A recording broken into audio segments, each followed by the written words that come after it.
రాజన్న సిరిసిల్ల జిల్లా ఇల్లంతకుంట మండల పెద్దలింగాపూర్ గ్రామానికి చెందిన అమ్ముల అశోక్ గ్రామాల్లోని అమాయక ప్రజలను ప్రభుత్వం సబ్సిడీ రుణాలు ఇప్పిస్తానని ఒక్కొక్కరి నుండి 50,000 రూపాయలు తీసుకుని జిల్లా ఉన్నతాధికారుల పేరుతో ఫేక్ లెటర్లు తయారు చేసుకుని తెచ్చి ఇచ్చి మోసం చేయడంతో ఇలా ఎందుకు మమ్మల్ని మోసం చేస్తామని అడిగితే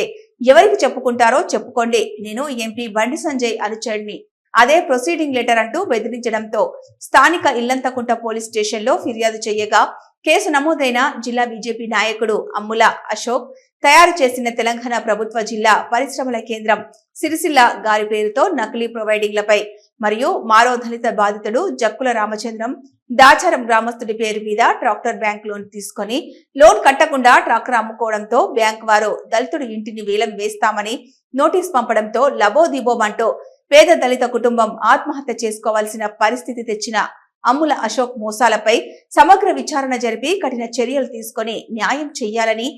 అన్ని మండలాల్లోని బాధితులు కోరుకుంటున్నారు.